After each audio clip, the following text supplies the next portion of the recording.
Morning. What a great day to contemplate the future, huh? We're doing a series. We started with Mother's Day. We'll end with Father's Day, but in between we did the child, the relationship with the child, the relationship with the past last week, the relationship with the future. We'll do the present soon, and then we'll do Father's Day. And so if you're wondering what's this all about, that's what it's all about. Well, I'm a little confused sometimes about how to start one of these conversations because my mind's spread sideways and it's not vertically integrated yet. But let me start by saying this. A lot of talk in spiritual language is about the present. If you've ever heard or read Eckhart Tolle in particular, he's always talking about being in the present.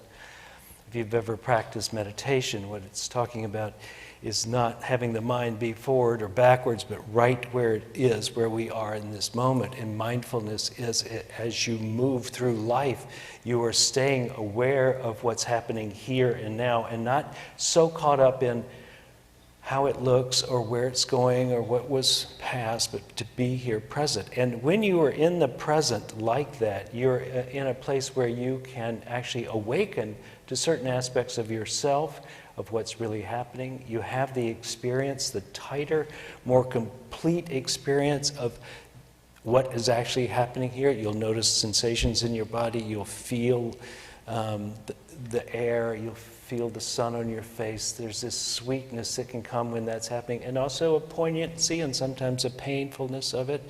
But yes, you'll just be alive in this moment. So the present has always been like the great destination that we're trying to get to, that we can stay present. But I do think there's a place for the future in life, and to contemplate the future and to let the future be something you have a good relationship with. And what I would like to talk about today is a few ideas about how to have a good relationship with life.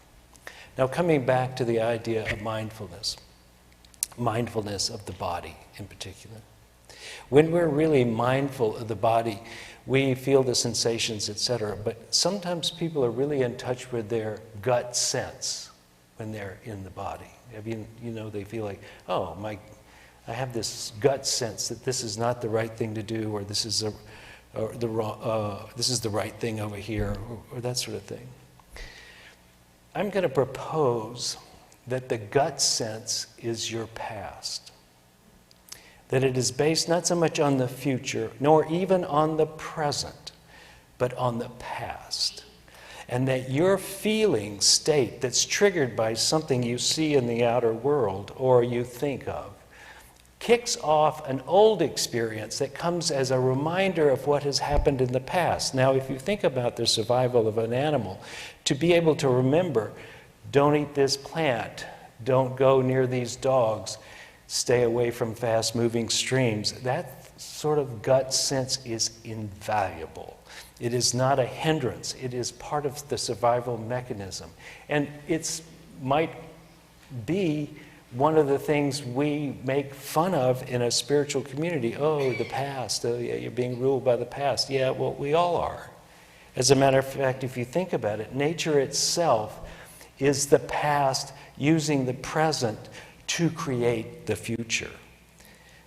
Take, for instance, a bear getting ready to hibernate. I just saw a nature show. So, big burly bear is eating like crazy because it's fall. Anticipating, I don't even think the bear anticipates. The bear just has a gut feeling, I want to eat. Because it is the history of life in that area that a mammal of his size should eat a lot before winter, right? It's a natural thing. It's not like a bad thing to have a gut sense, I should be doing this. He doesn't have to think, oh, the future's coming. I wonder where I'm going to, do I need some new books to read in that time? Something to put me to sleep. Maybe I'll read Charles Fillmore.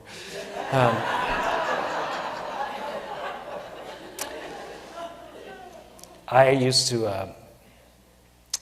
used to do recordings of meditations, and we would sell them on CDs. And one of the double-sided compliments I got was, "Oh, I always listen to your Sunday talks, especially your meditations when I want to sleep."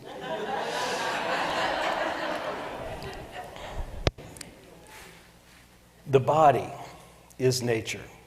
The body is nature acting out. Now, if you've ever wondered, why am I getting so fat? You're preparing for the future.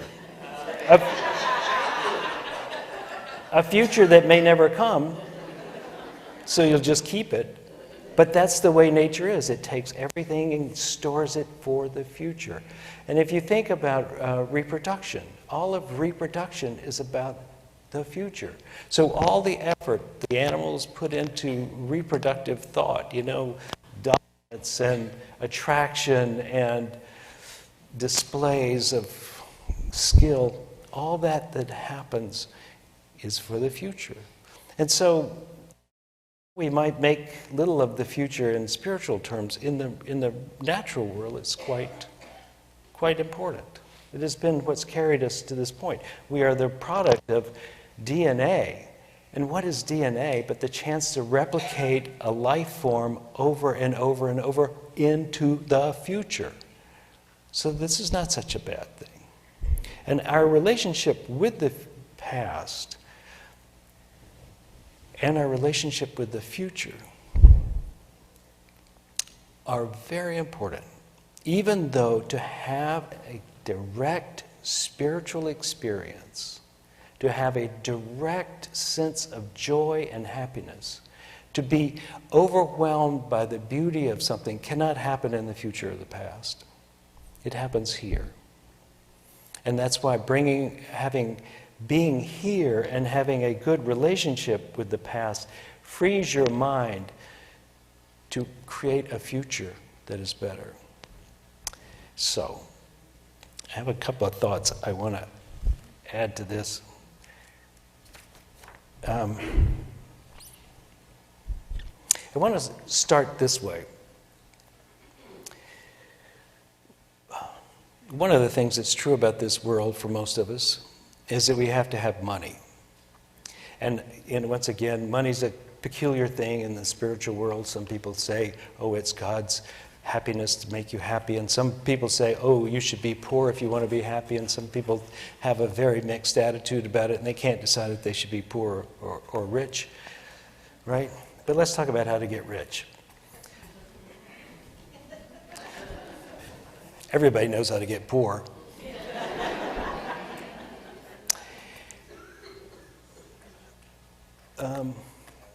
It didn't start with Ben Franklin, but Ben Franklin's one of the people who said, money makes money, and money that money makes more money. And he started a foundation, $4,000, Ben Franklin, about 200 years ago. And now that foundation is worth $6.4 million. So he started with 4,000, it's 6.4 million.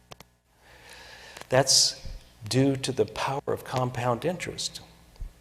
And Albert Einstein said, compound interest is one of the 8 wonders of the world.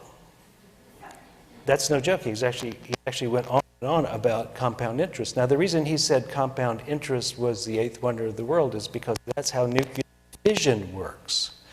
When it really takes off, one thing knocks another thing, which knocks 2 things, which knock 4 things, and so it goes, and it compounds.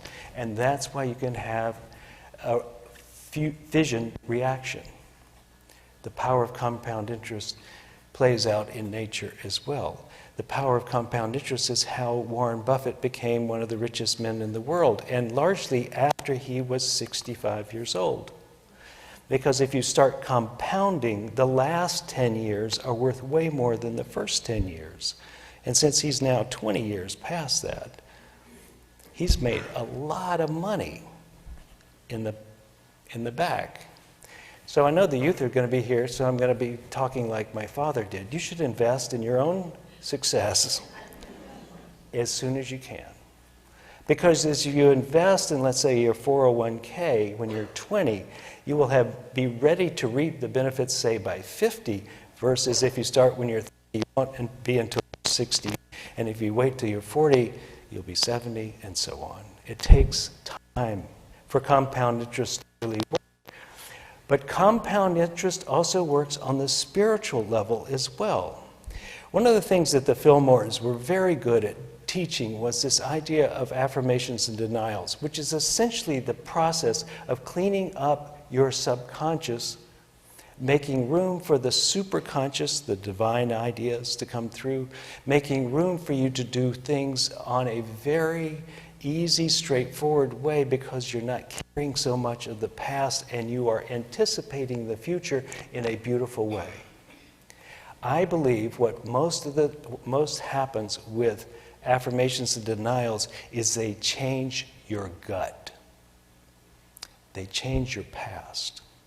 Because if you think of the gut as a repository of everything that's ever happened to you, when you do affirmations and denials, what you're doing is creating a mental storehouse of ideas, of truths that can become automatic for you.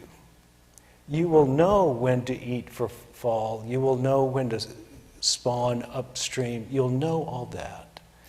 You'll essentially know how to live if you have cultivated divine ideas, affirmations, that you have decided deliberately to place there and have done it repeatedly. Now, the thing about experiences is that there's several ways to make them stand out.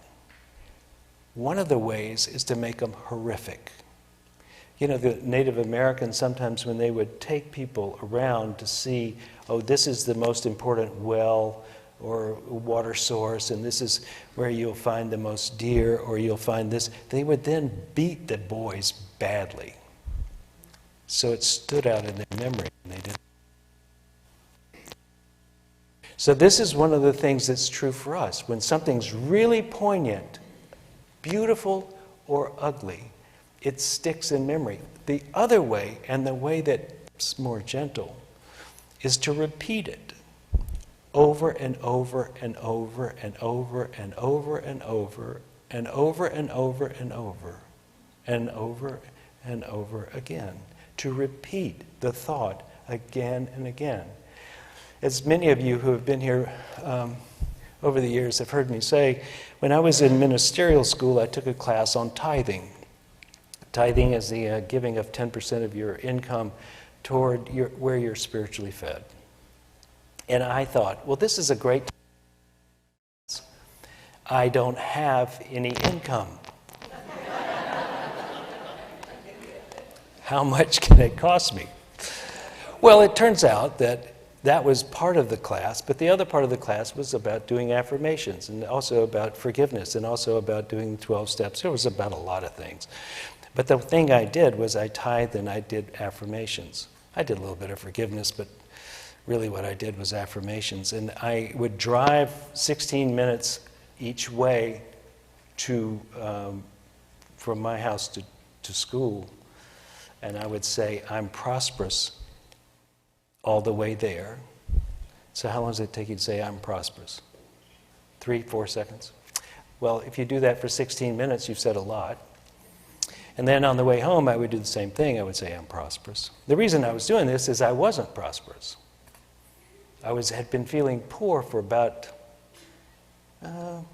13 years at that point. And so I was really in this, my gut kept putting up a lot of thoughts that I didn't like I don't have enough, that I need to be very careful with my money, I should be very tight with it, etc., and don't enjoy it. Aside from that, everything was fine. I then would get up in the morning and run 20 minutes, and I would say, I'm prosperous then. And I think this really helped. So if you're going to do affirmations, here's a suggestion. Get excited about what you're saying. Get very excited. Remember the beating the boys took after learning something? Getting excited about it has the same quality, because what you're going to be saying to yourself is exciting, is fun, is invigorating, is inspiring. So one of the best ways to do affirmations is while you're doing aerobic activity, because you're pumped up, you're moving, you're breathing deep, you're inspiring with each breath. And you say these words as you run or you exercise or you breathe deeply. In some form, get yourself excited, and it will sink in better. So then the thought gets in there. And then what happened to me was, after doing that 2,000 times, so I calculated it was 2,000 times a day for about 4 or 5 months. It wasn't very hard. It didn't cost me anything. Really, I was going to be doing something anyway. And if you've monitored my thoughts before, you really didn't. I mean, these are better thoughts than what I was thinking, right? So it was really a gift to me just to say, while doing what I would be doing anyway, say something positive to yourself. Say something repetitively positively. And you think, oh, I've said an affirmation. If you've said it once, you haven't done jack. You really haven't. You have a lifetime of the opposite in there, most likely, if you're saying an affirmation. You haven't started to address the fact that you have a storehouse in your body-mind that is really resistant to disappearing and basically needs to be said, no, that's not true, and here's what is true, over and over and over. So if you've been living in a poverty mindset, basically you got some work to do. It doesn't come easy, but it is cheaper than living it out. Trust me. Well, anyway, so I don't know how many tens of thousands that would add up to, but it was quite a bit. By the time I was done, I actually believed I was prosperous. Now, I had done the tithing thing too, so I did that too, and it started off with like $5. Every once in a while I'd get some money. Then but it finished with $4,000. That's how much my prosperity changed at the same time. Now, it could be coincidence, but it would make a very good sermon if it was. So let's just assume that there was some correlation between saying it thousands and thousands of times and the change in mindset. And there's something that happens with a change in mindset that leads to a change in circumstances. Doesn't seem that far-fetched, really. And so we change our mindset and we start compounding the good in that, and over time it becomes amazing. You know, I did a chart here, or I didn't do it, actually I copied one, but a chart of what happens if you put $1,000 down and add $100, I know the chart, never mind. $1,000 down and $100 a month, $100 a year on that. What do you have at the end of 10 years? $39,000. It must be a month. Anyway, it turns out that compounding your money at 6% is quite impressive. If you want to know how fast things compound money-wise, you take the number 72 and divide it by the interest rate you're getting, and that tells you. So if it was, say, 7%, it would be about 10 years. Things in the outer world, the non-money world, do the same thing. Improve your mindset by 7% a year, and in 10 years, you'll be 100% better than you were before. Let's just take 7%. But let's say you do better than that. Maybe you do 20% better because you do 1,000 affirmations a day. At what point will you not be on your game? If you take step by step. It's classically said, most people overestimate what they can do in 1 year and underestimate what they can do in 10. It compounds. The good you do today adds to the good you do tomorrow. And that adds to the good you can do the next day. And gradually it becomes better and better. Our thoughts are our conduit to experience. And if we practice changing our thoughts, we will practice changing our experience. Only it will get a lot better. A lot better.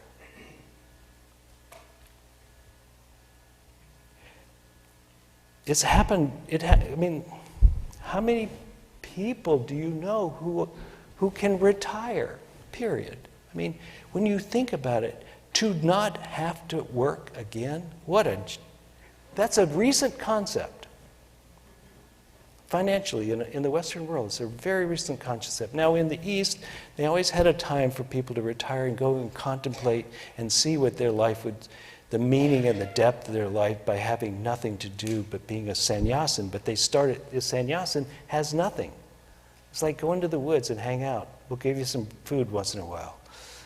It wasn't like retirement and let's go to Italy. Things have changed because we have learned the power of compounding the good.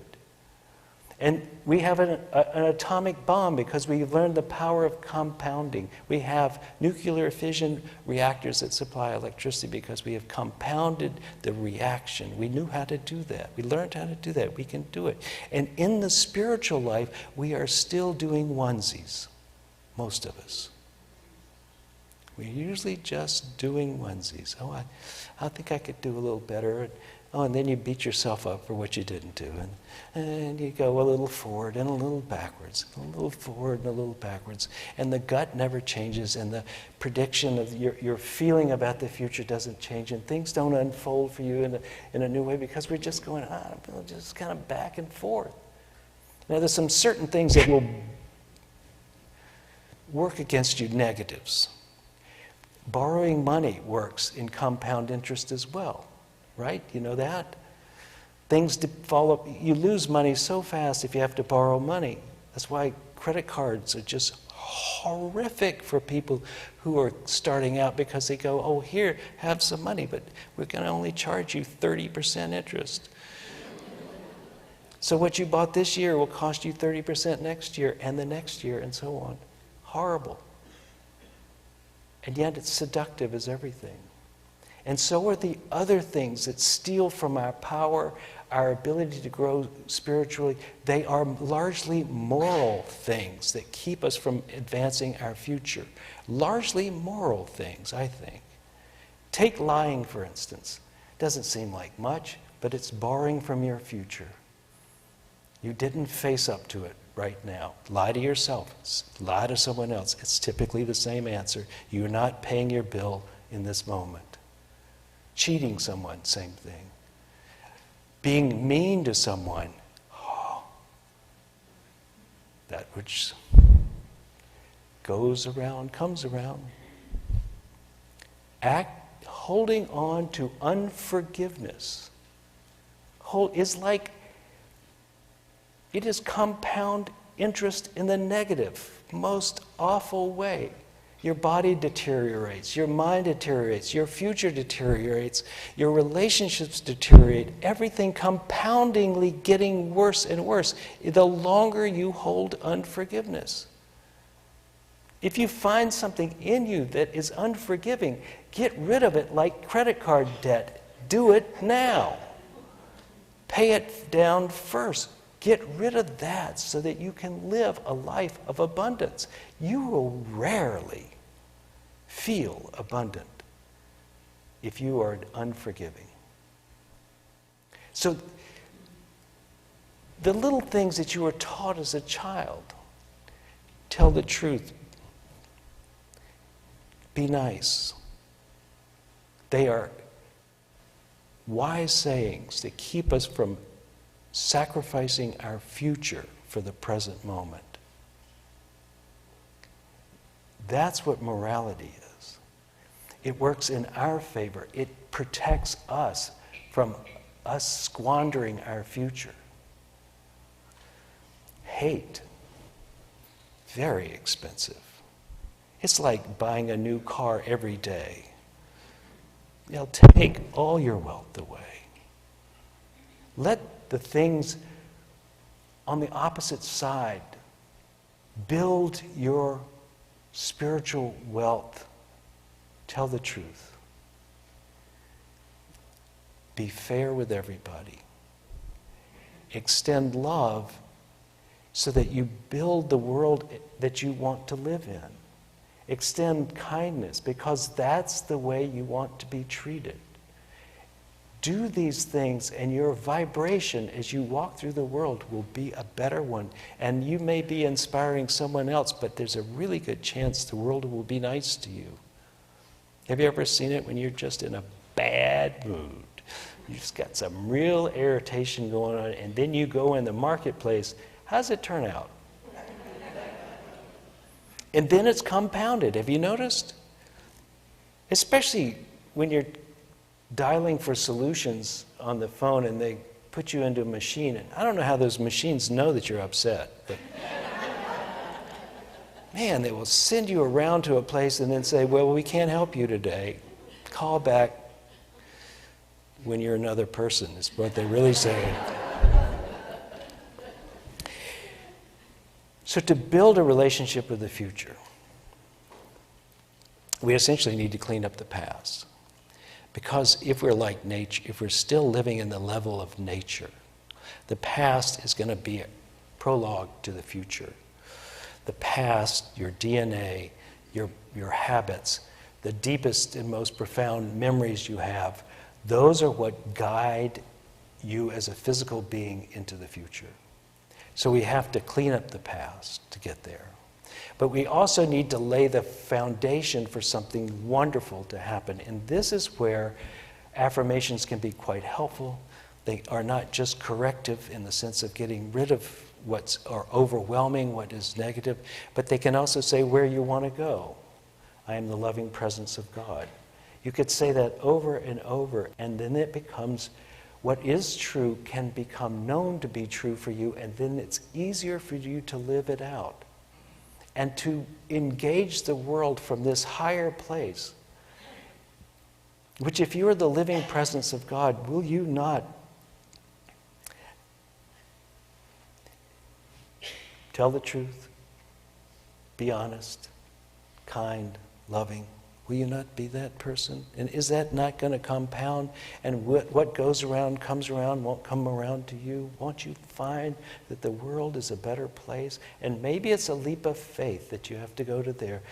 But faith is really just saying, I don't yet believe in the power of compound interest.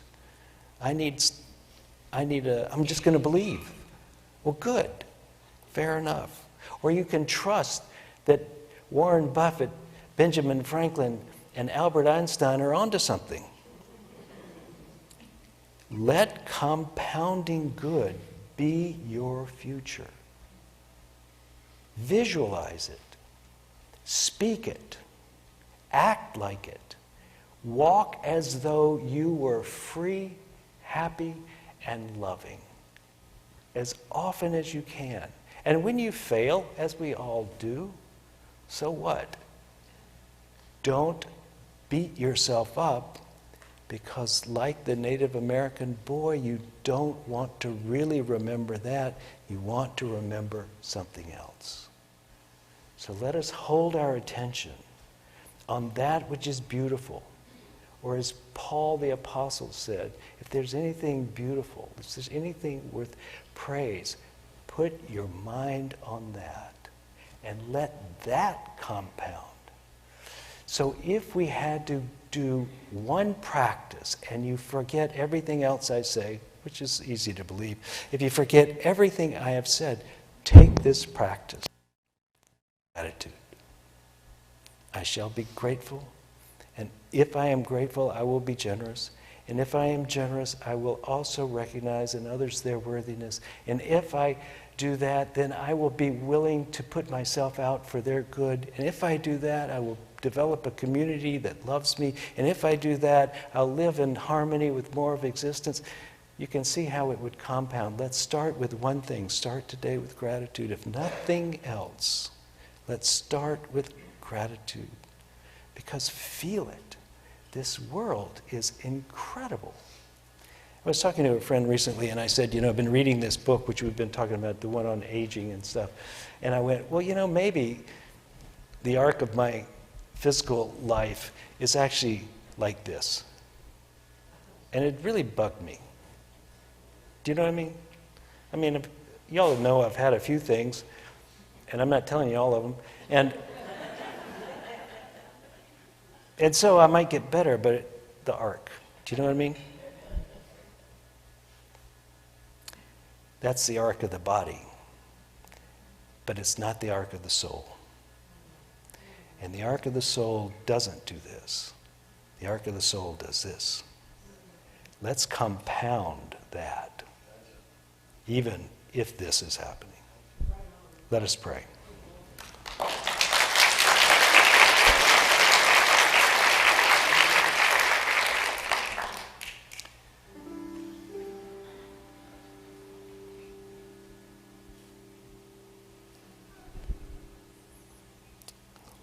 Settle in, feel your body. See if there's something in your body, the sensation you're having right this moment, that you can be grateful for.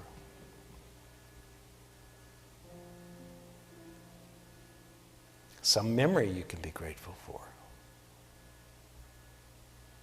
Some future you can be grateful for.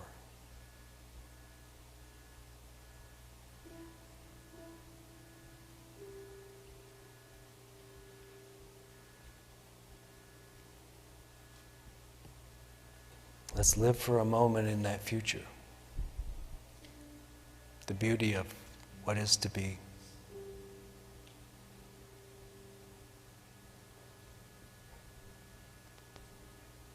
The beauty of what is to be.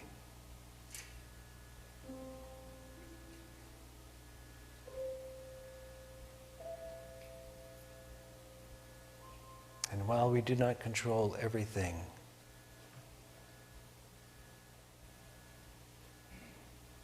we can influence. We can be the change we wish to see. We can live as if. We can trust. We can affirm. We can start right where we are. Let us breathe it in and be grateful for a future not yet here, but one which is compounding from the good we do today. Breathe it in and say amen. And so it is. I hope you got something out of today's service. We intend to bring you things that will help you in your life become more of who you want to be, give you the freedom of forgiveness and the hope of expectancy that your life will unfold in a way that brings you joy, happiness, and is a contribution to the world. If you would like to contribute to this ministry, please go to unitytriangle.org, hit the donate button, and it will lead you into an easy way of doing that. We thank you for your attention and look forward to seeing you again here.